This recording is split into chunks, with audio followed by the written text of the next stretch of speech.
अच्छा, आर्य समाज मंदिर का जब जिक्र आता है तो कई हमने केसेस देखे कि उसमें जाके जो शादियां करते थे जिनके माता पिता नहीं मानते, तो दो दोस्त चले गए लड़की के लड़के के, तो क्या उसमें लड़का लड़की का हिंदू होना ज़रूरी है या किसी भी धर्म के हों तो शादी हो सकती है?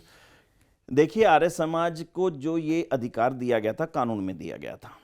कानून का नाम था Arya Samaj validation, Aryan marriage validation act 1937। Aryan marriage validation act तब बना जब हिंदुओं के मैरिज एक्ट में हिंदुओं की अलग अलग जातियों में विवाह नहीं हो पाता था। यानी आप अलग अलग जाति के हैं, एक लड़का अलग जाति का है, हिंदू ही है लेकिन अलग जाति का है, तो उनका आपस में विवाह नहीं हो पाएगा और उनसे पैदा हुई संतान को उनका दाय भाग नहीं मिलेगा। तब ये आवश्यकता महसूस हुई कि इसके कारण तो जातिवाद कभी समाप्त ही नहीं होगा देश से। तब आर्य समाज ने इस एक्ट को इंट्रोड्यूस किया, 1937 में एक्ट बना।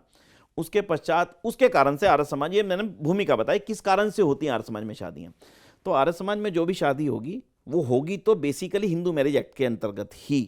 हिंदू मैरिज एक्ट का मतलब यह है कि सिंपल जो हिंदू होगा उसी की शादी आर्य समाज में हो सकती है। अच्छा, इसमें जो वर है, वर का हिंदू होना ज़रूरी है, ना, दोनों का, दोनों का होना ज़रूरी दोनों है? का ही हिंदू होना जरूरी है।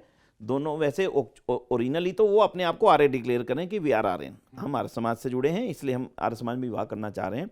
आर्य समाज और हिंदू कोई अलग नहीं है। तो उनका कोई आधार कार्ड वगैरह देखा जाता है क्या? सब कुछ देखा जाता है, उसके नियम बने हुए हैं पूरी तौर पर, वो बालिग है कि नहीं। और दूसरी बात, आर्य समाज के अधिकारियों की ये भी जिम्मेदारी बनती है कि वो दोनों को मेंटल स्टेटस भी चेक करें कि केवल आकर्षण तो नहीं है, वो दोनों सक्षम भी हैं अपने निर्णय को लेने के लिए, नहीं निर्णय को। तो जिम्मेदार लोग ऐसा करते हैं। फिर भी मैं ये जरूर कहना चाहूँगा कि जब कभी कभी कुछ गलत लोग भी इन चीज़ों का लाभ उठा लिया करते हैं तो कभी कभी शादियां भी कहीं ना कहीं व्यापार ना बन जाएं। हम लोग उसके ऊपर कानून में भी जा रहे हैं, हाई कोर्ट्स में भी हमारे केसेस हैं जो लोग गलत तरीके का इसका उपयोग कर रहे हैं।